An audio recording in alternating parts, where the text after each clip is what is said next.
let's take a second to introduce ourselves. I'm Kate Austin, one of your presenters and a writer of the kindergarten curriculum. I started working in education 10 years ago as a first grade teacher in Baltimore, Maryland. And for the last 8 years, I've worked with students from pre-K through 12 in a lot of non-traditional settings, developing a variety of types of curriculum. Most recently, I spent 2 years as part of a school turnaround team in Arlington, Virginia. And this last year, I have been fortunate enough to be part of this project and have had a chance to do some writing as well as some training on the kindergarten curriculum. Hi, my name is Melanie Gutierrez. I'm also a curriculum writer and PD specialist with Common Core. I've had the pleasure of presenting at several NTI events in Albany, New York, and in New York City as well. In addition to my work with Common Core, I currently teach second grade math and science at a charter school in Philadelphia where we use Singapore math. My school's Title I, 80% English language learner population. And the majority of my experience has been with kindergarten, including bilingual Spanish kindergarten. But as I said, I've also taught second grade and prior to that, third grade.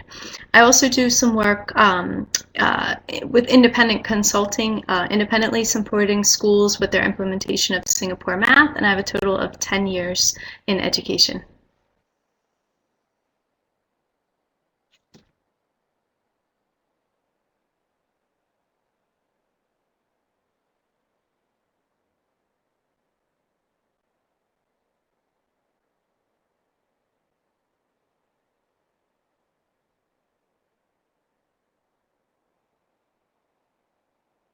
Hi, I'm Shelley Snow. I have been a writer with the Common Core team in kindergarten as well. I have been teaching kindergarten for 14 years in Memphis, St. Louis, and then now I'm in a small town called Macon, Missouri. And I have had the opportunity to use this curriculum in my classroom this year, so I'm really excited to be able to answer any of your questions that you have, and I will go behind the scenes and answer any questions that you have in the Q&A box. Um, and if there's anything I can't answer right away, I will make sure that I answer the question by the next session, and it will be up in the lobby whenever you return to our next meeting. So with that, we will see you later. If you have any questions, just put it in the Q&A box. Thanks, Shelley. Thanks. We'd now love to get to know you a little bit more because we are a team, and so let's start by getting your names and your locations. I think we've got people here from around the country, but I'm excited to see where you are. I don't think I shared where I'm from. I'm actually from Reston, Virginia, which is part of the Metro DC area. Oh, cool. We've got some Texans and some folks from Louisiana, Arizona, Colorado Springs. Cool. Cool. We've got folks from all over the place. This is awesome. We also want to know a little bit about your role in education, so that that'll help us to provide material based on your needs.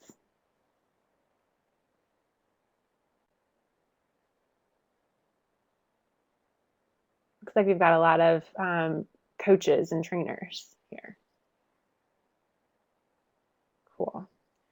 Sounds good. Now we'd love to know how familiar. Oh, you know what? Let me broadcast those results so you guys can see where you guys fall. Makes it a little bit easier. And then I'd like to know how familiar you are with the grade K modules.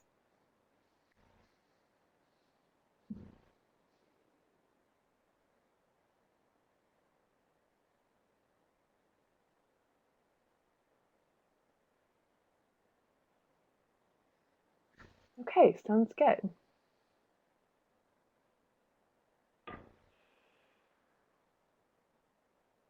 Perfect. So it looks like most of the folks who are here are pretty familiar with the kindergarten curriculum. So that's great. Let's go ahead and take a look at our objectives for the evening. We have two main objectives. The first is to look at the key strategies, mathematical models, and terminology of modules 1 and 2. Many of you have probably already covered this content based on what we saw in the early poll. So we're not going to be covering these in depth. Rather, we're going to spend some time on the key understandings upon which the later modules are relying, so that we make sure that we all have a common basis for talking about those models and ideas. We also want to know your needs so that we can shape the webinars accordingly. So I've got one more poll. I promise I won't poll you too much more. But if you could tell us what your learning goals are for the webinar series, that'll help us to understand why you're here and what we can do to help.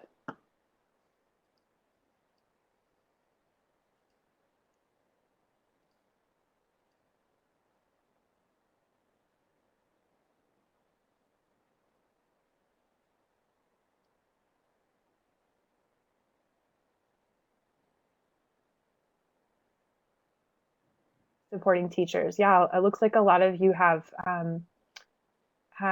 supportive roles in professional development.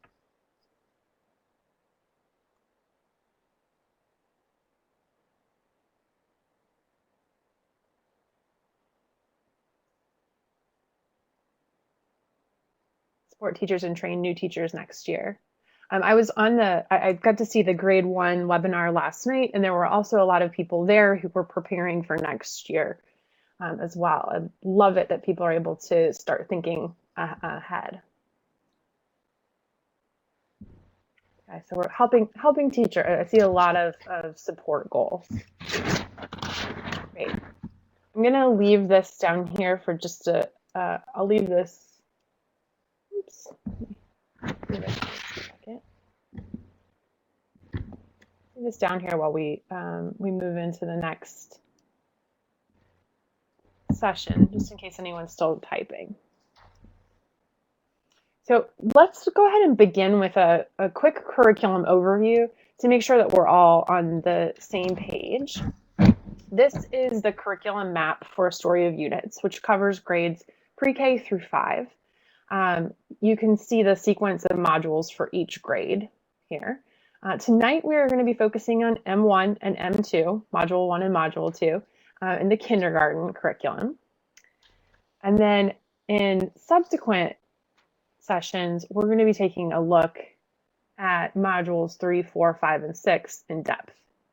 Each time you enter the meeting, we're going to ask you to tell us where you are in the curriculum, and this is going to help us adjust our pacing and meet your needs. So it looks like most of you are familiar with our module structure, so this may be a bit of a review. But modules are comprised of topics, and topics break down into concepts, and those concepts become lessons within A Story of Units. Each of the components, moving from the module overview to lessons, provides a more specific level of information. The modules and topics vary in length depending on the concepts addressed in each. For instance, tonight we're going to be taking a look at Module 1, which has more than 40 lessons, as well as Module 2, which only has 10 lessons. Note that in kindergarten, lessons are designed for a 50-minute period. There are a couple of essential principles we want to share with you as well. The most important thing I think to know is that A Story of Units is deeply rooted in the Common Core state standards. And as writers, we spent a lot of time learning and internalizing the intentions of the Common Core state standards creators by exploring not only the standards, but also the progressions documents. The progressions documents are narrative documents that talk about the progression of concepts across grade levels. So it helps us to understand a little bit more what some of the standards mean and the intentions behind their creation, as well as how they build upon one another from grade to grade. The progressions documents are going to be an important part of our discussions. We will ask you to read some of those along the way. I think you'll find them to be immensely insightful if you haven't already read them. and you can click directly on these links to open those sites, and then you can bookmark them for later. We will have the progressions document for the next session in a later slide, so don't worry too much about that now. One of the other things that we are doing within the curriculum at all times, both in concept development, which is the main thrust of the lesson where a lot of new content is shared with students, and the problem sets, which is where the students do independent work, we're always moving from easy to hard. So at the beginning, students are provided with more scaffolding to help them understand new ideas and integrate those ideas with what they already know. Later, problems present material in new and often more challenging ways. So because of this, our problem sets are already differentiated for students. Another core principle is that we move from concrete to pictorial to abstract. You can see here that we would start with Unifix cubes. We all know that kindergartners need to have a lot of hands-on experiences and work with concrete materials. But we're always trying to develop their ability to think in representative pictures and also to think about situations mathematically in more abstract ways. So we're trying to get them to a place where they can represent a situation using representative pictures, and also things like numerals, which are one of the more abstract ways of talking about a situation. We also use common mathematical models across the grades. The model that you see here is the number bond. We will be talking about the number bond in depth when we get to Module 4. We won't talk about it a lot tonight, but it is one of the models that goes across grades. So we introduce it in kindergarten, and it's useful for students all the way through 5th grade. Using a consistent set of models across the grades supports coherence, which is one of the Common Core State Standards' key instructional shifts for mathematics. Coherence means that learning is connected within and across the grades so that the students are building new understanding upon the foundational learning from previous years. As kindergarten teachers or folks who support kindergarten teachers, you are introducing the models often for the very first time. The last thing I'll tell you is that the curriculum is not a script. The vignettes that you see throughout the curriculum are intended to help you understand what classroom conversations might sound like and to encourage student involvement and interaction. However, the curriculum and our professional development are really trying to provide you with a basis for making good decisions about your students in your specific situation. We're here to help you understand the mathematics and some of the decision-making processes that we went through to create the curriculum, so that when it comes time to make key instructional decisions in your classrooms and your schools, you have an understanding of how to make the right decisions for your students. Now, we are going to move into Module 1 and get into the meat. I'm going to go ahead and turn it over to Melanie so she can introduce you to this module. Okay, so as Kate said, we'll just walk through Module 1 once again. And those of you who had the opportunity to teach this module this year realized right away that this module presents teachers and students with two of the most significant characteristics of this curriculum. It really gets at the heart of what this curriculum is all about. One being the emphasis on language, both in the student dialogue, as we said before, as well as those carefully crafted wording that you see in the teacher materials, in the scripted lessons, so to speak. And secondly, this marks a huge departure from the kind of traditional mile-wide, inch-deep type of curriculum that we're probably all used to from before.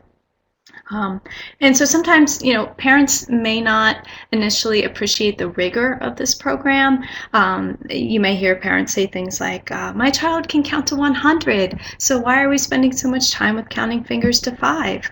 And of course, this is our opportunity to engage and educate our parents and connect with them about the depth of the conceptual understanding that this rich curriculum provides.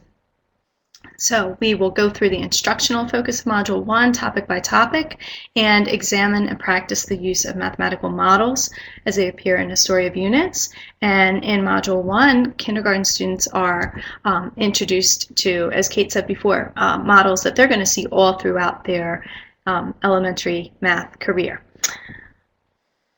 Starting with topic A, attributes of two related objects. Topic A is deceptively simple, and those of you who taught it already realize that it goes much deeper than just same or different. So students are using phrases like exactly the same, not exactly the same but, where they have to clarify what those differences and subtleties are. And of course, this is done through incorporating a lot of everyday objects in the concept development so that there are lots of opportunities for rich conversation to develop, or math talk, so to speak. Those kind of nuances and subtleties that are present in the language really prepare students to understand concepts of equality. So for example, when they're saying exactly the same and they're identifying these two pigeons that are both brown, they're the same size, they're facing exactly the same way, that's preparing them to understand that 10 equals 10. When they use the phrase the same but, there's sort of a parallel there with composition. So just as an object, in this case, the pictures of the cats can differ slightly in their appearance and still be the same object, the number 10 can be decomposed and still equal the sum of its parts. So 10 equals 5 plus 5. It's still 10. It just looks a little bit different. Just like those two are both cats and they look a little different. And finally, when they use the phrase not exactly the same, this clarifies that 10 is never equal to 12, even though they're both numerals, even though they're both two-digit numbers. They are not exactly the same. Just like the squirrel and the pigeon, even though they're both brown, they are not the same thing. In topic B, students classify to make categories and count. So they're continuing to analyze objects, but now we've narrowed the focus to sorting by attribute and finally sorting by count. They'll also be working on cardinality as one more lens for classification. And lesson 6 serves as a bridge to working with numbers. So when we say sorting by count, an example of that would be there are 3 bananas, 3 cars, 3 marbles. We can group them together because there are 3 of each.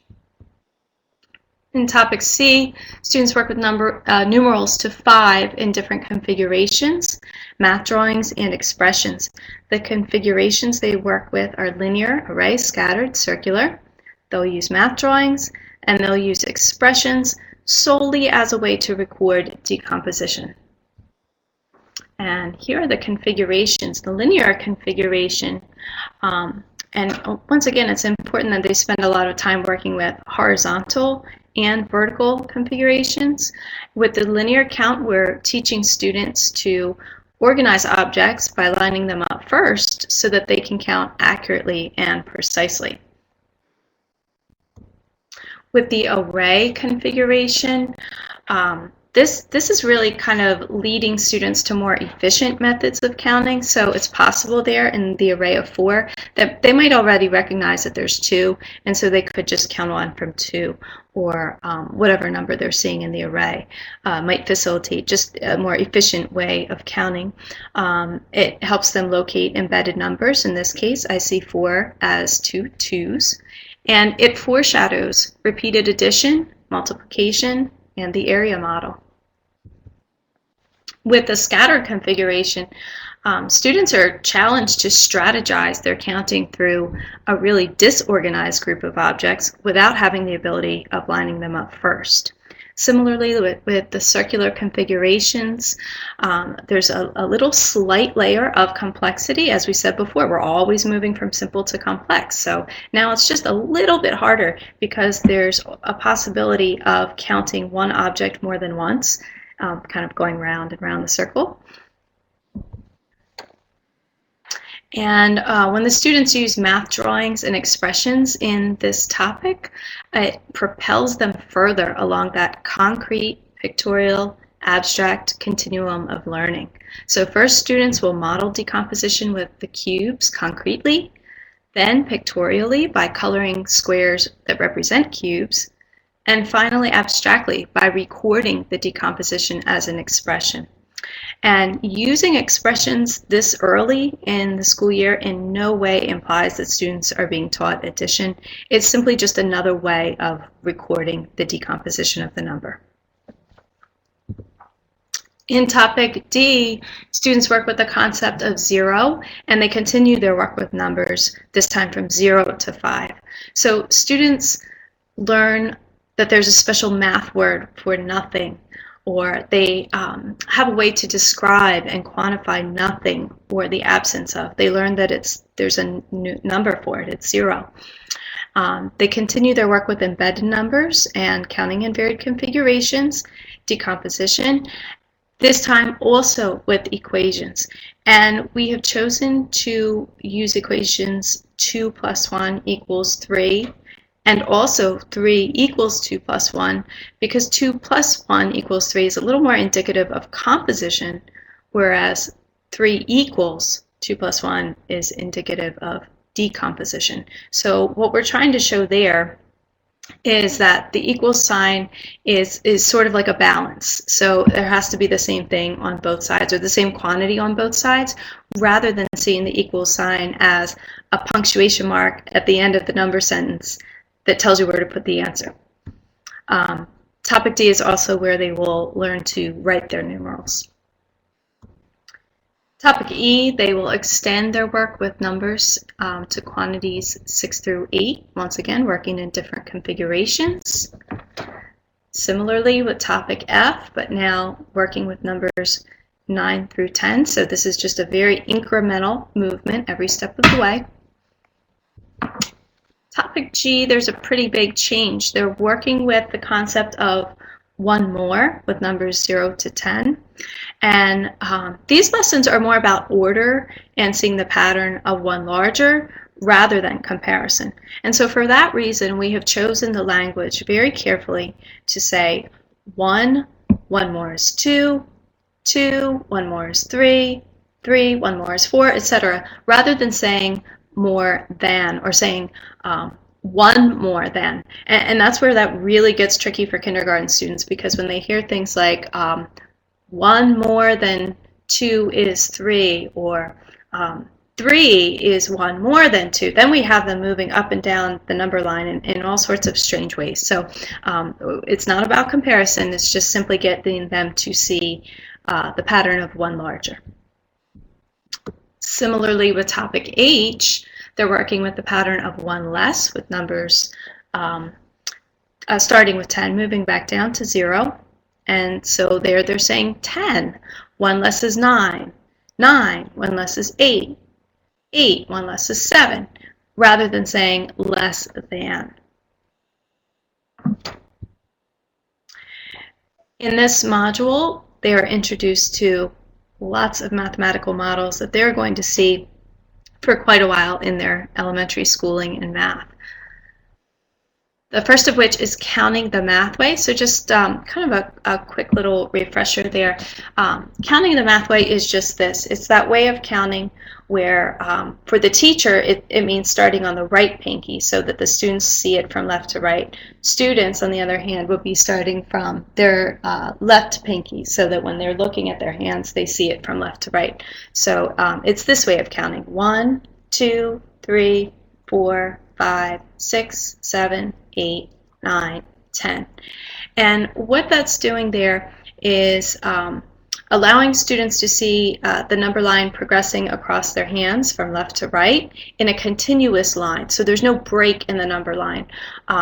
For students, it's a lot more comfortable to start with the thumb and count this way, but then when you get to 6, there's a break in the number line. Similarly, if you start with an index finger, then you're moving out this way, but then we have to come back to go across to the other hand. So this counting the math way really gets them to internalize the number line, so to speak. And of course, it helps them see their numbers in relationship to 5.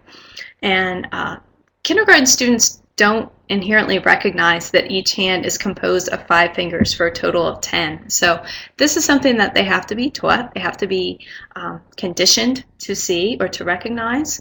And once they do, they can very quickly flash numbers, so to speak. So if we tell a student to flash 8, just think every time they do that, they're closer to being able to recall very instantly 4 different facts, so they can remember 5 plus 3 equals 8, 3 plus 5 equals 8. They know that 8 minus 5 equals 3. They know that 8 minus 3 equals 5. Later down the road, of course. So we're really kind of laying the foundation for all of that to come in Module 1. And so in Module 1, the counting exercises, counting the math way, really gets them moving comfortably, fluidly, effortlessly back and forth along the number line as they see it across their very own hands.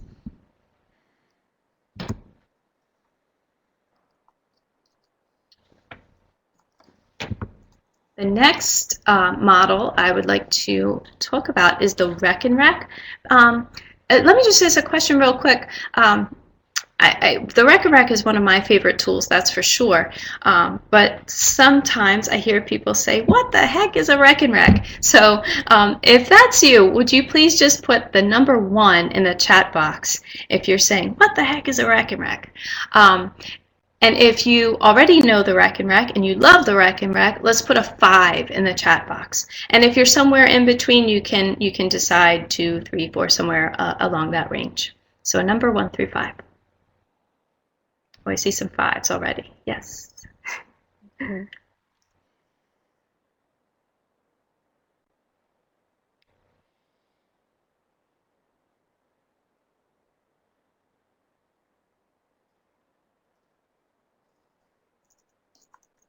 Good, good. So I see quite a few people who already love the Rec and Rec and some people that are still getting to know it, and that's great.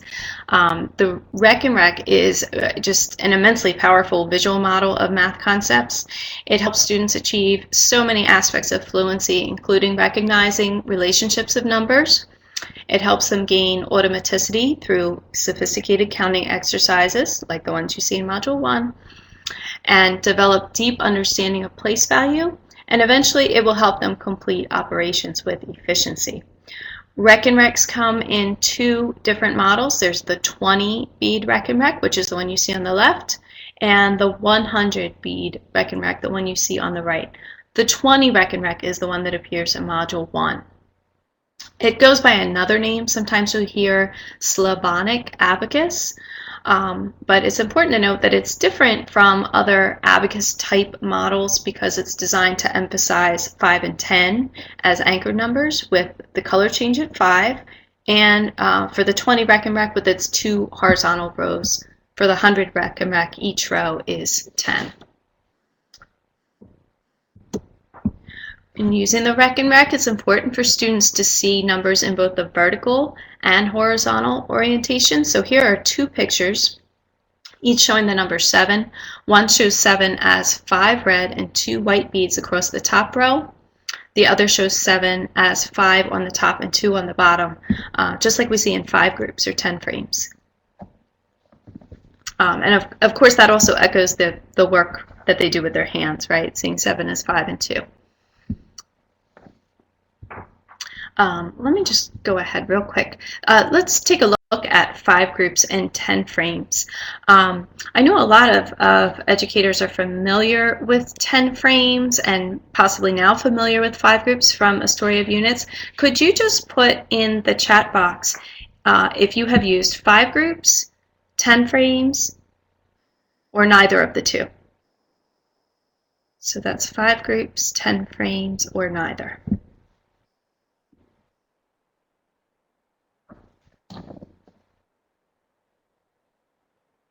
Both. Okay, great.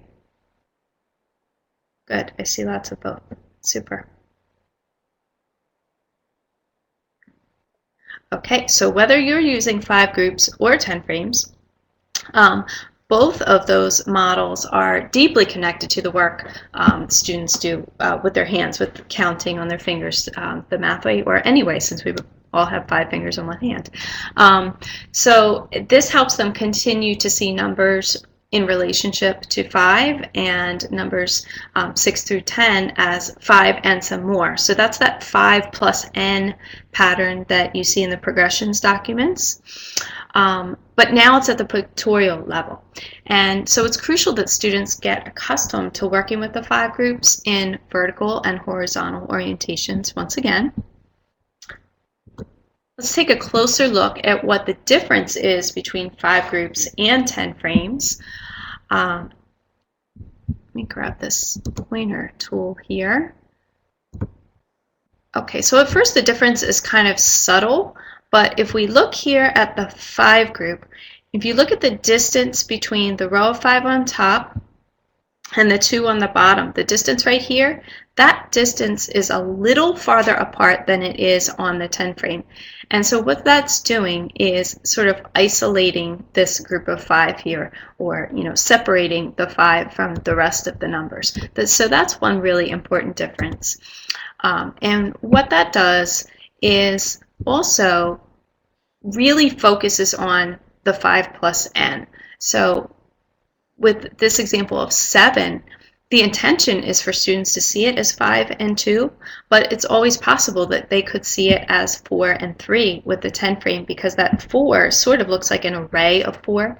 And it's not that they shouldn't ever know that 7 is 4 and 3, but with this model, we're really focusing on numbers in relationship to 5. And so knowledge of that pattern, that 5 plus n pattern, supports conceptual subitizing for quick recognition of quantity.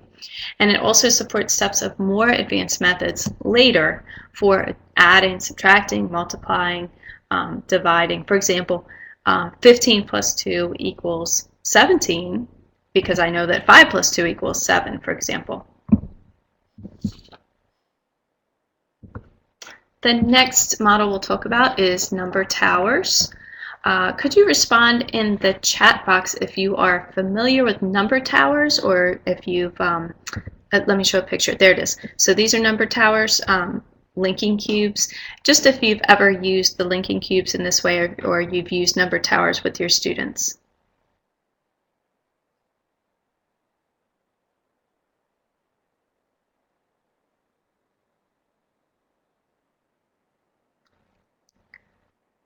Good. I see lots and lots of yeses. So just something to point out here is that color change at 5. So there's the 5 blue cubes on the bottom and 2 orange ones on top. So once again, we want students to recognize that something special happens when they get to 5 as they're building towers. They have to change color. So we mark that transition by using the 2 different color cubes. And so students, as they're building these towers, they really have to devote significant attention to that color change as they're building the towers. So that continues to emphasize that significance of the 5. You can take several number towers and put them together to make number stairs. And this you see a lot of in topic G and topic H when we're working with the pattern of 1 more and 1 less. And we once again use that color change at 5 to make that all the more obvious. Here's another example of number towers. We call them number towers when they are standing up vertically. You can also lay them down this way and refer to them as trains. That's another idea. Here the color change is used to show the decomposition of numbers within 5.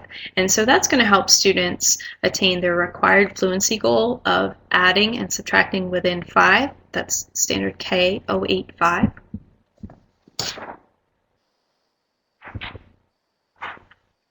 The next model I would like to talk with you about is the number path. And the number path is different than the number line. The number path is the one that has spaces. It has one space for each number. Each space is an equal size. And so it's different than the number line. So could you respond in the chat box if you have worked with the number path?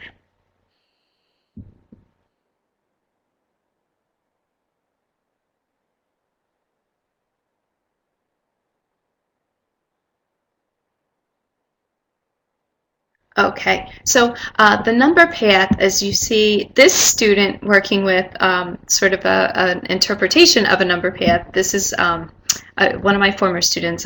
This is called a number path parking lot. So what he's doing is working on one-to-one correspondence using the number path to park each little car in its own spot. So the number path is a lot easier for kindergarten students to use because they do see that each number gets its own space, just like each car gets its own space in a parking lot. It's a little easier for them to use than the number line, but either way, it is guiding them toward the more abstract tool or model, the number line, which they're going to see in later grades. So these are the models that you see in Module 1, counting the math way, the Reckon Rack, 5 groups, number towers, and the number path. This is just an introduction to these models. We'll talk more about them in greater depth in subsequent sessions, and you'll get to see some demonstrations of them as well. Let's go ahead to Module 2 now. Sounds good. Can everybody hear me okay? I see typing, so that must mean yes. Good, good, good. Okay, so we're gonna shift focus now to geometry. We're gonna be looking at 2-dimensional and 3-dimensional shapes in Module 2. The writers of the Common Core state standards set out 3 goals for elementary geometry. You can find these in the geometry progression on page 2. It's how they start out the progression. And 2 of these goals we're going to be focusing on in Module 2, and then the balance of the geometry content for kindergarten is going to be placed in Module 6. So let's look at what we're going to, or what you already have worked with students on. First of all, we're going to be looking at geometric shapes, their components, and the properties that define them. We're also going to be looking at spatial relations and spatial structuring, which in kindergarten really is focusing on positional concepts. Composing and decomposing geometric shapes is something that we'll work with at the end of the year in Module 6. As far as models are concerned, we don't introduce any new models in Module 2, but we are going to continue using the models from Module 1, particularly in fluency. So you'll notice that we don't stop with our work in numbers and counting when we get to Module 2. We're trying to continue that work on to prepare students for their work with numbers in the later half of Module 3 and in Module 4. There are folks who have asked why geometry comes in as the second module, and I think it's important for it to stay there for 2 reasons. The first is to provide more work with numbers, particularly for students who are coming into kindergarten without a good, strong foundation in number sense. So we want to be able to continue to work with that foundation, making sure that they have a good understanding of counting and cardinality before we start to move into formal operations in Module 4. We also want to connect the work from Module 1 with Module 2, and we'll talk about how we do that in just a second. But here you can see how one of our fluency activities in Module 2 brings together the models from Module 1. We've got counting the math way. A student is showing 7 using her fingers, but she is demonstrating 7 as 5 on top and 2 on bottom, as it would be shown in the 5 group way. And as I look at it, you can see she isn't showing 7 exactly the 5 group way. She's got the 2 right there, but we are asking students to show us numbers in different ways, right? So this is an absolutely okay way for someone to show 7 as 5 and 2. One of the biggest points that we're going to be covering in Module 2 is really language and vocabulary. We are going to spend a lot of time on positional, we'll spend a little bit of time on positional concepts and a lot of time with geometric figures. 2 of the lessons are devoted specifically to position words. Many kindergarten students come to school with some of these position concepts already mastered, but for those who are learning them, either some or all of the terms for the first time, it's really best to provide short, repeated practice with these, using their bodies or concrete materials on a daily basis if possible. So these are good fluency activities to focus on if you've got students who are still developing those positional concepts. And the balance of the lessons in Module 2 really focuses on geometric figures. We call our two-dimensional shapes flats and three-dimensional shapes solids. And so we're going to be looking at flats for a little while, then we'll look at solids, and then we'll look at the relationship between the two. The flats and solids covered in the kindergarten curriculum come directly from the standards, and you can see they're pictured here.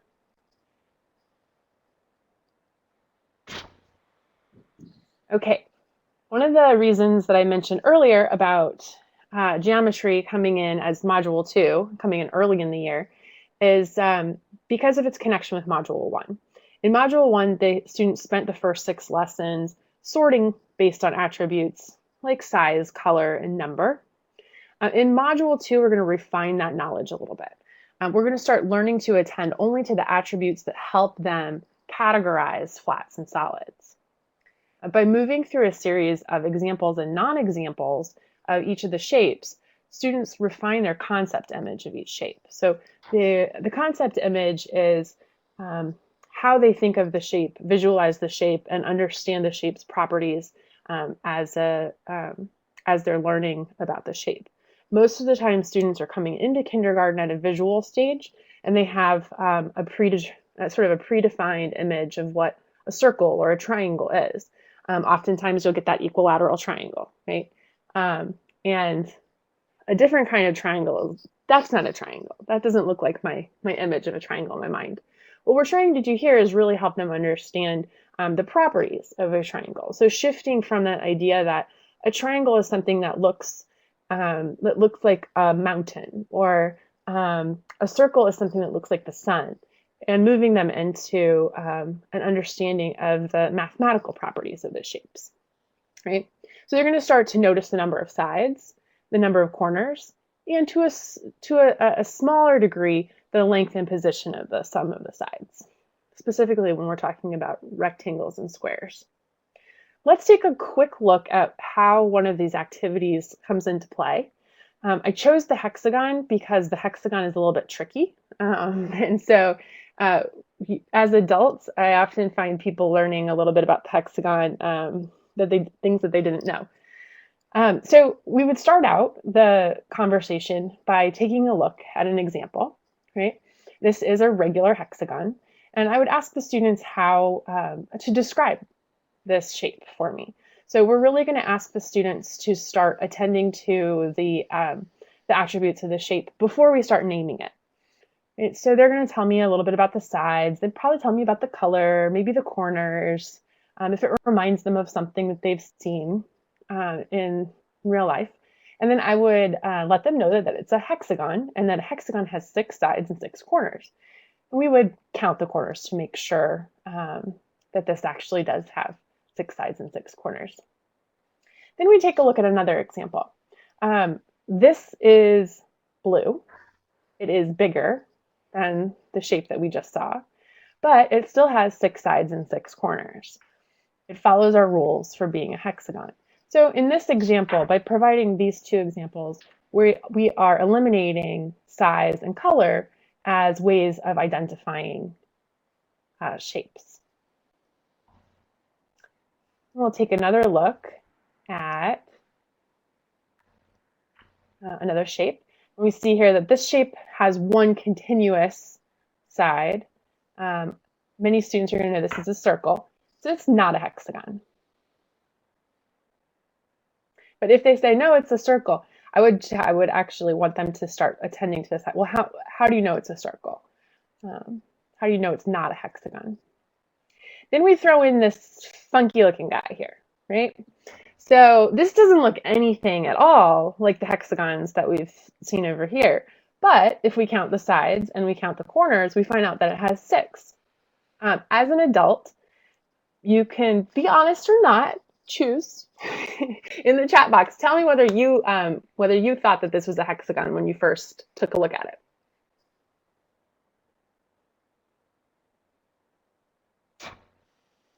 Yeah, Ashley, I had the exact same reaction. Yeah, I was like, no, that's not a hexagon. And then I had to do a little bit of digging into the definition of hexagon and understanding that this is a regular hexagon because all of the sides are the same. This is also a hexagon. It's just not a regular hexagon.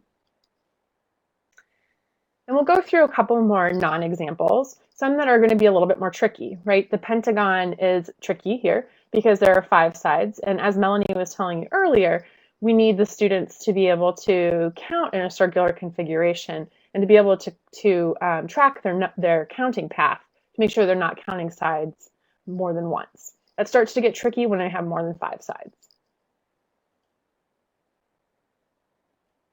And here's another one with a large number of sides. So again, we're going to be practicing that counting skill that we learned in Module 1 to explain why this is not a hexagon.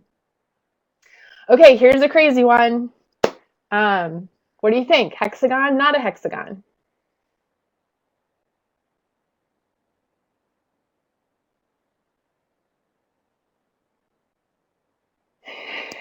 Okay, so we've got some disagreement.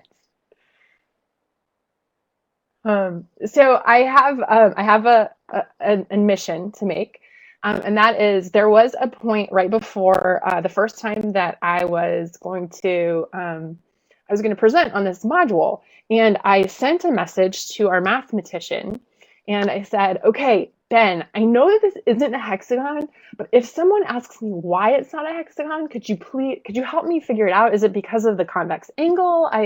Or the concave angle? Help me understand. And he wrote back and he's like, it's a hexagon, Kate. And I was like, oh, good. I'm so glad I asked you because otherwise that would have been very bad. So this is a hexagon. Congratulations, Kip Coastal Village. You guys got the answer. It has 6 sides and 6 corners. So even though it looks very, very odd to those of us who are really thinking about this regular hexagon as our concept image of hexagon, it does fall into the hexagon side of things. So if you said no, it's not a hexagon, you are in very good company. We've had folks in New York City sort of argue it out. How can it be? Is it? I don't know. So this is always an interesting one to look at. Everything I learned about hexagons, I learned from Eureka too, or our mathematician Ben, either one. Okay, so this is one example of how we move through flat shapes. We do similar things with the other flat shapes: triangles, circles, squares, and rectangles. It is important to note that in kindergarten, a square is a special kind of rectangle.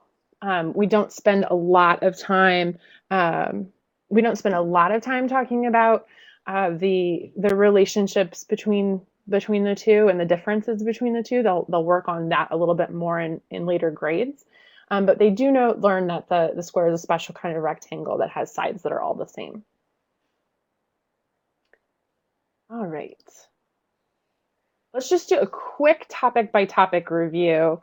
So if you had forgotten, you can kind of keep in mind what Module 2 looked like. Topic A was providing experiences with flats. So we're presenting those examples and non-examples. Both topics A and B include some work with position words. But again, if your students are coming in with a lack of knowledge about positional concepts, you're going to want to do repeated work with that. Just quick repeated work, something as easy as put your pencil above your head, put your pencil below your chair, put your pencil next to you. Something very simple, but something that they can do on a regular basis to make sure that those positional concepts are really taking root, in addition to the 2 formal lessons. Topic B is going to focus on 3-dimensional solids. And topic C is asking students to look at how three-dimensional solids and two-dimensional flats are related, specifically through the faces of the three-dimensional solids. And this wraps up Module 2, which is a really short module. If you have any questions about Module 2, please go ahead and post them in the Q&A box. And we're going to be starting a Q&A session shortly, but I don't want you to forget your question if you have one about Module 2. And before we move on to the Q&A, we want to talk a little bit about our next session together. In 2 weeks, we get to get together. Aww. We will be getting together again, and we will really start to dig in deeply to Module 3. Based on the poll at the beginning, it looks like a lot of you are in Module 3 right now. And maybe sort of more midway through Module 3. So that's good for us to know. Our plan was to cover topics A, B, and C. We'll take a look at where you are and the material there, and we may adjust that. We'll always take a look at the opening poll to help us decide how quickly we need to move. In order to prepare for that, we'd like you guys to take a look at a couple of materials. We've got 2 sections. We know you're busy. So we've got critical reading. You have to read it. And then we've got recommended reading. It'd be fantastic if you could. It would enrich your lives. But you know, if it's the difference between getting ready for tomorrow's lessons and not, we understand. So the Module 3 module overview narrative, you can find that in a number of different places. We've got a path here for you to find it on the Common Core website. This is a PDF, so you'll have to, I think the entire module comes in that PDF. If you're using Eureka Math, you can navigate through, and it's very easy to find the module overview in the online system. Or if you're using Engage New York, you can also find the PDFs there. The second part is the geometric measurement progression. If you've had a chance to read the progressions before, or if you're familiar with the progressions, go ahead and let me know in the chat.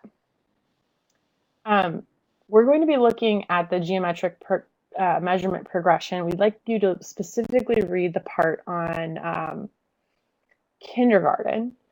You'll see there's an overview, kindergarten first, second, and so on. It's very valuable to read the whole document, but it is a little bit dense. So we're asking that you specifically look at the kindergarten portion so that you can better understand the intentions of the Common Core State Standards creators when preparing the standards for this topic. If you have time, it'd be fantastic for you to read the topic openers. For A, B, and C, the topic openers give a little bit more information than the module overview. And then if you have even more time, go ahead and read the overview for the geometric progression or geometric measurement progression. It will give you an understanding of how kindergarten is situated within the grade span. And that is always helpful, especially for those of you who are coaches of multiple grades. It's good to know where the students are going and how it relates across the board. Does anybody have any questions about the reading?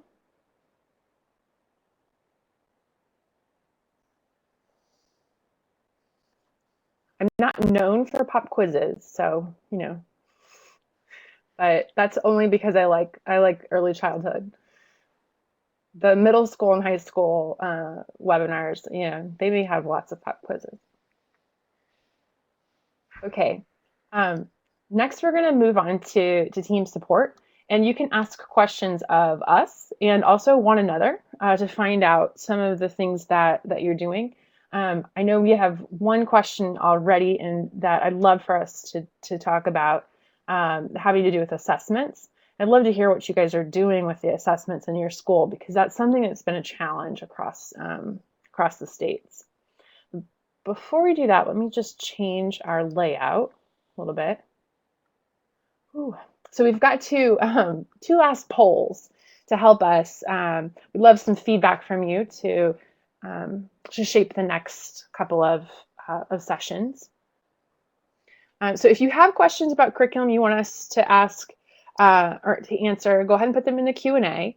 Or if you're looking for some feedback from your fellow webinar attendees and participants, feel free to put it in the chat.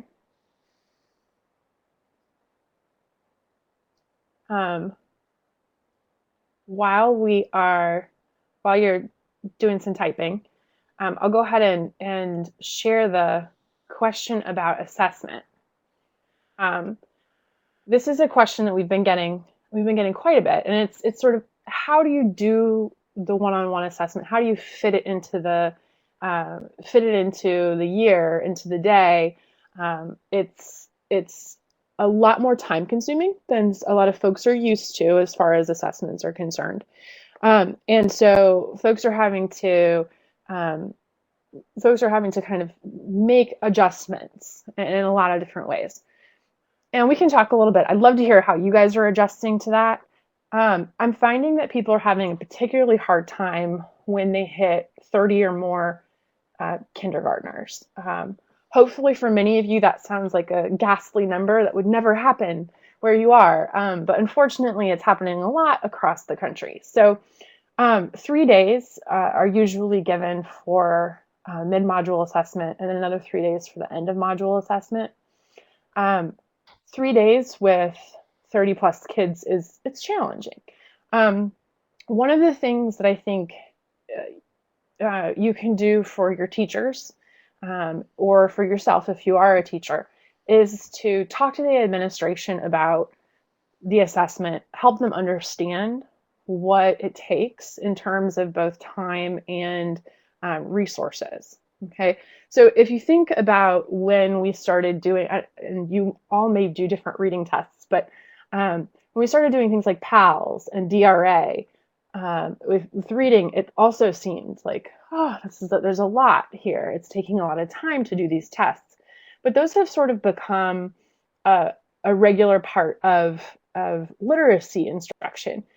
Similarly here, in kindergarten, the best way for us to understand what children know at this level is to have those one-on-one experiences. They can show you something with concrete materials and conversation that they absolutely cannot show you with a written test, that especially one that's being administered to 25 children at once, 25 or more children at once. So that, I think, advocacy is one of the most important things to start with. I also think that it's important to note that everything is going to take longer this first year of implementation than it will as you get more comfortable. So that's another thing to consider. Most people find that they start shaving off minutes as they get further along in the class because they get more comfortable with the questions, and they have to do a little bit less new thinking in order to gauge student responses. So that's helpful. But I want to give Melanie and Shelley a chance to talk about this because they're both in classrooms now. Melanie worked with kindergarten students last year, and Shelley's working with them right now. And I know Shelley's given a couple of our assessments to her students.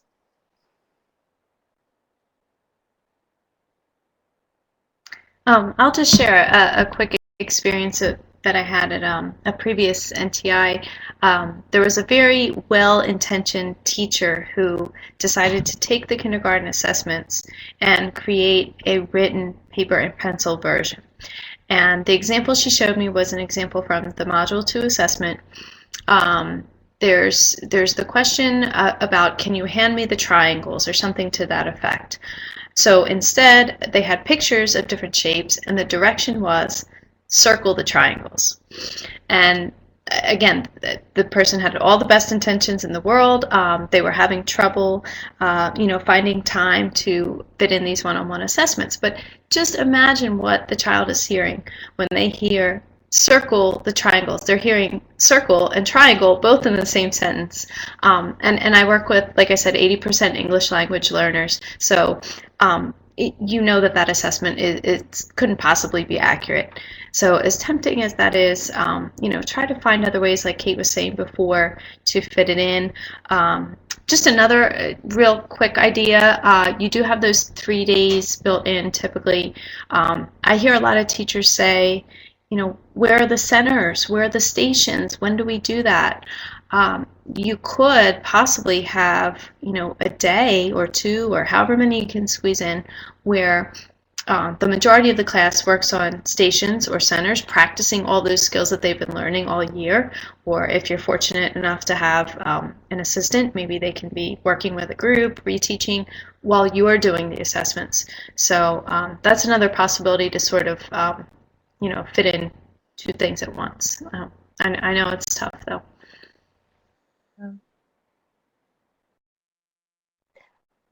In my classroom, I've had a really hard time doing this as well. I don't have quite the number of kiddos in my class that some of you have, but I do readers workshop and writers workshop in my classroom, and so I kind of take the approach of I'm going to treat this like a conference, and there are sometimes I break it up into topics.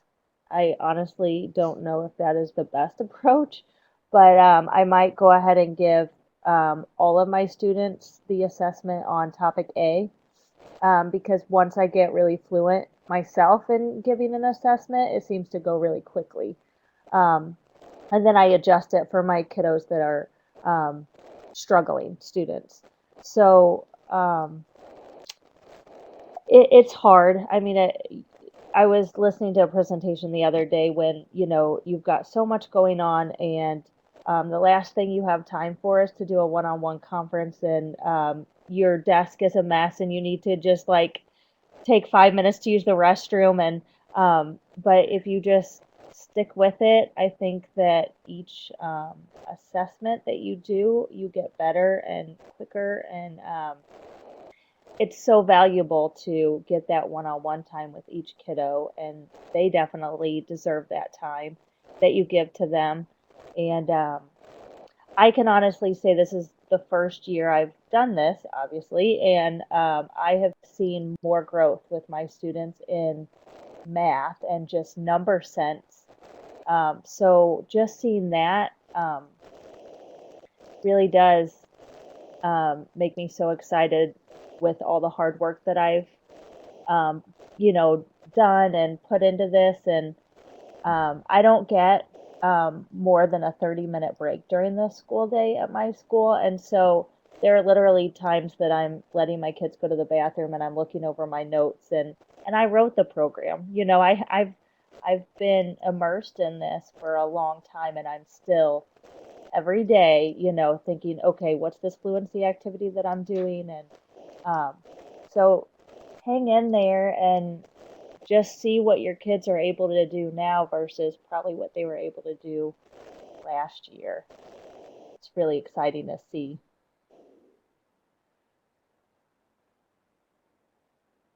Yeah, I'm really glad we have Shelly with us because she's living and breathing it right now. So it's good to hear from her. If you guys have come up with some creative solutions for the assessments, please let us know in the chat. One of the things we found in our live trainings is that participants often get as much from talking to one another as they do from listening to the material that we have to present. It's an opportunity that's sort of rare to talk to folks across schools and to gather ideas that may not have come to anyone in your school community.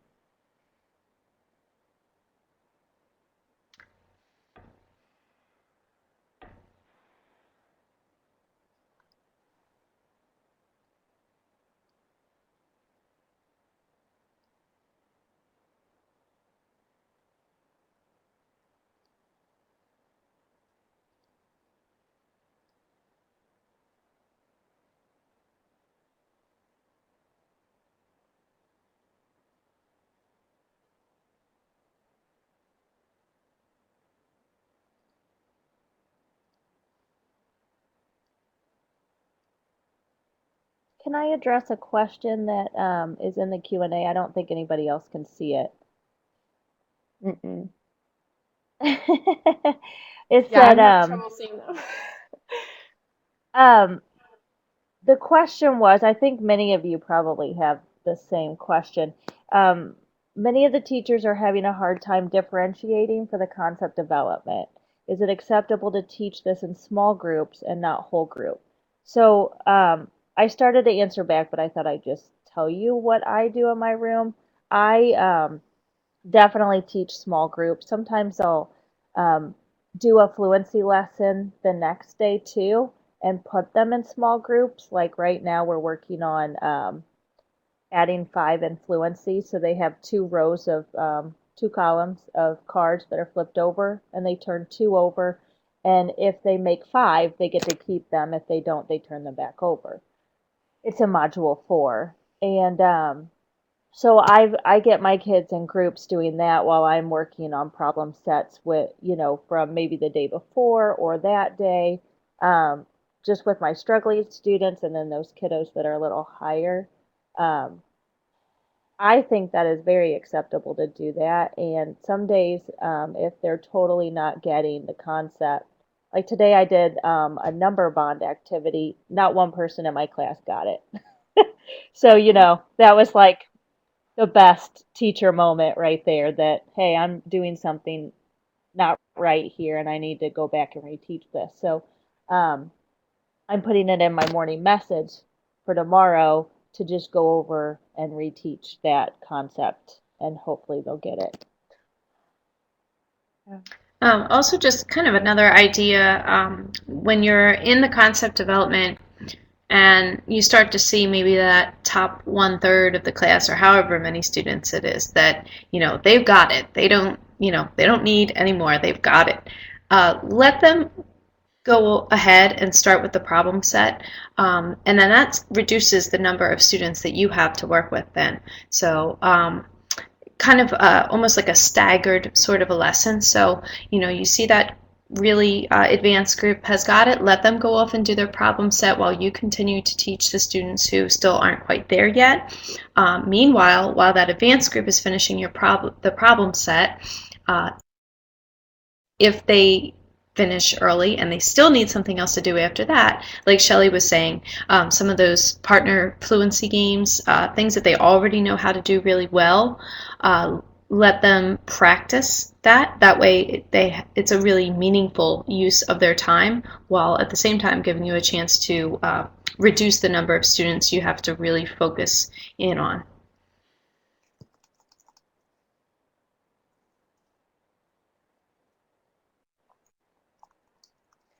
Yeah.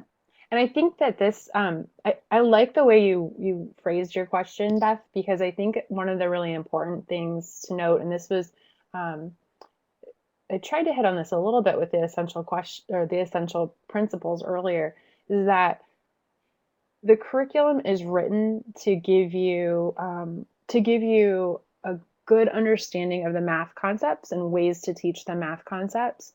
But what we can't do as writers, at our desks at home, is to identify every single possible situation and scenario.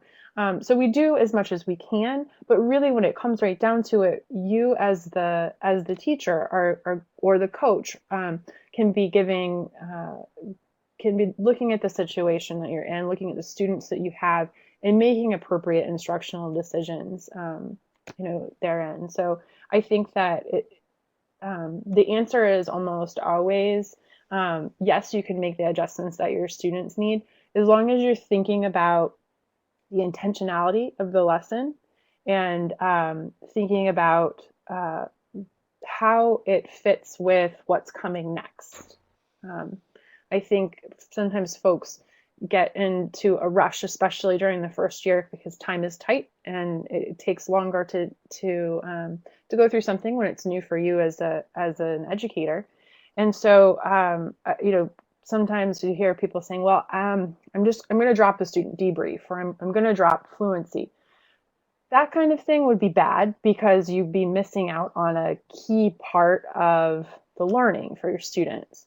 So trying to find ways to fit those things in, to shorten activities, or to, in the student debrief, even if you just have time for one question, that's an important part of the whole experience. So I think within concept development, if you're, especially if you're thinking about working with students, whole group, small group, individual, I think that that's something that as a teacher you can make the best decision about what your students need. And I encourage you to do that, and not feel like the script is, that the curriculum is a script that you're going to get wrong if you change.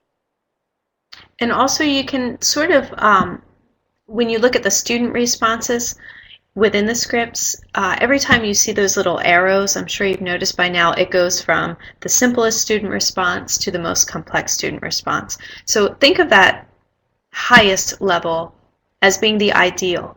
And you know that your advanced kids are going to get that. Your most articulate child, that's exactly what they're going to say. Not every single student in the room is going to get there. So rather than focus in too much on that, look back at the objective, look at the problem set, and think of the objective and the problem set more as the goals rather than getting them to say this super articulate response that not every child is exactly capable of, and or scaffolding into that response. So maybe giving them a couple of different options. I know that's the hardest part for me, again, working with such a high percentage of English language learners, is the speaking and listening skills, and not just with students who are learning English. Speaking and listening skills are not at the highest they could be. So getting students to verbalize and articulate their thoughts is sometimes really difficult. We have to kind of build in scaffolds for that.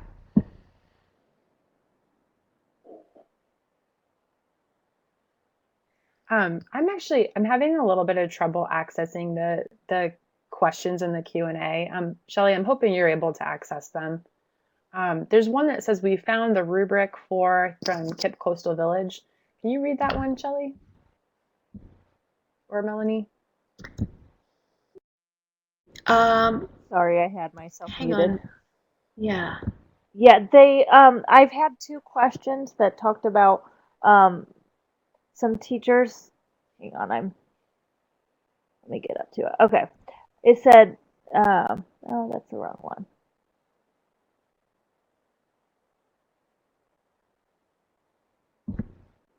It seems like some of the teachers feel that the assessment and the rubric do not match.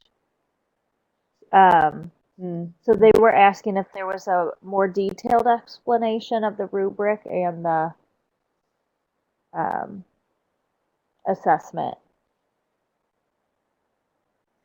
And I asked what modules, and module 1 and 2 were the modules 1 and 2. I know with module 1 we updated, actually it might be modules 1 and 2. We updated the rubrics because we found some issues as we were going back through them. So if you have a version that you downloaded in the early summer, or if you download it in the summer and you print it off in the summer, it's worth taking another look at the PDF documents. I can't recall exactly when we updated the files. I want to say it was right before school started. But we did find there were a few issues with language, where we wanted students to do some things that we hadn't asked them to, we hadn't asked them to expand on their ideas.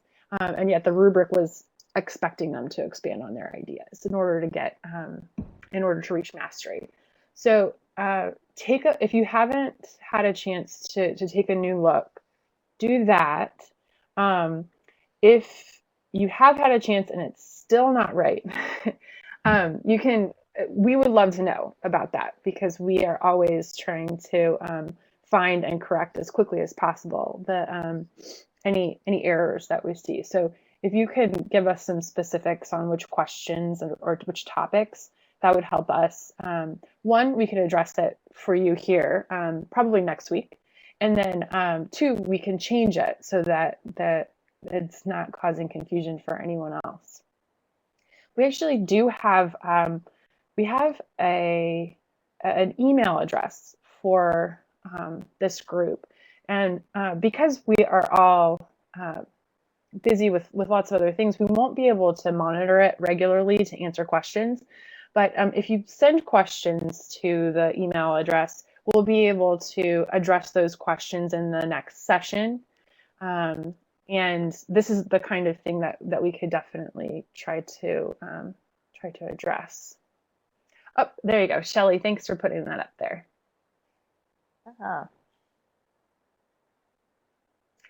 Oh my gosh, time is up.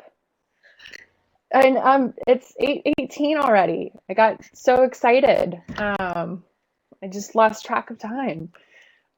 If we are very, very thankful for you being here tonight.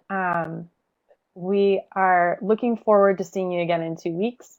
Please feel free to use that email address to let us know if there are specific things you'd like us to address in the next webinar. Look for the recording of this webinar in your email boxes sometime probably within the next 48 hours or so, but definitely before our next meeting.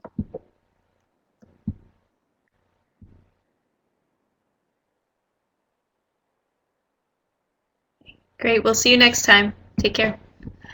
Thank you.